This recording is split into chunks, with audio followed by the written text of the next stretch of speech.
Hi everyone, this is Ken Gaitos from the Pathsets Group, and I'm here to talk about the token count allocation and mining phases.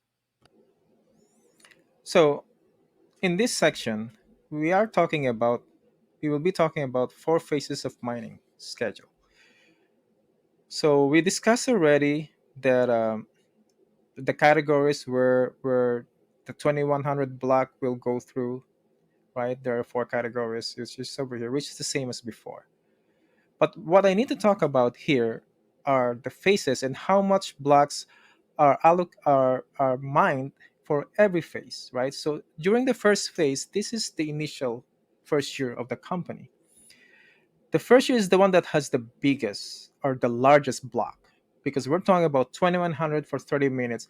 If you convert that to an hour, that's 4200 per hour.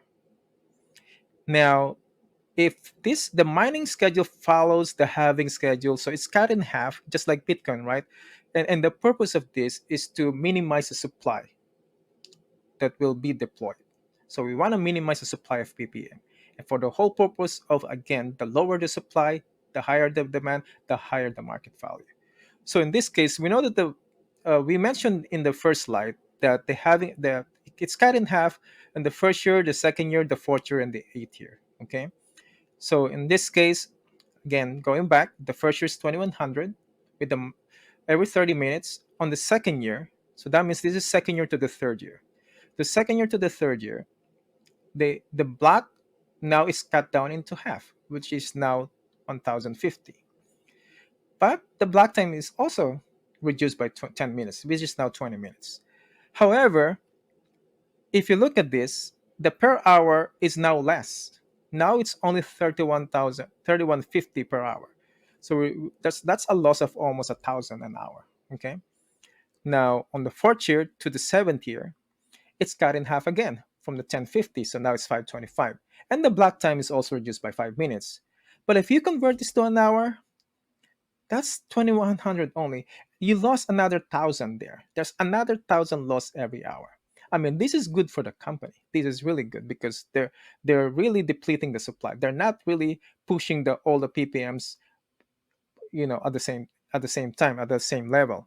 Okay, they're really minimizing those. Okay, it's it's bad because now the portion that's allocated is now reduced as well. So it's good because you're minimizing the supply. It's bad because now at the end of the year or the fourth year, it decreases too. So the portion that goes to Panda Pulse is now reduced. It's not a lot anymore. So before, the Panda Pulse are gaining 1050, that's times two, is 2100 every hour. But now we are talking about only what?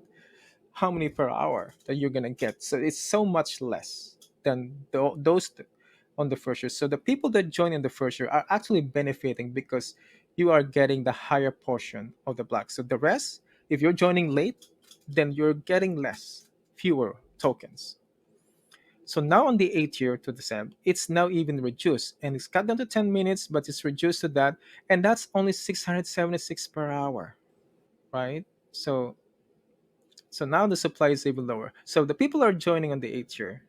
So they're getting less. But you might be wondering, so why would I join later on when the blocks are already less? Well, the reason why you still have to join because at this point the value of the token is already high. So your rewards, your token might be less, but the value might be high already. So at the, so the value is the same as if you were in the first year. We'll do an example later. We'll do an example of how this works. So I'll do some numbers, and that way you guys can see that even though it's low, but if the market value is high, the dollar amount is quite similar. Even if you're getting less.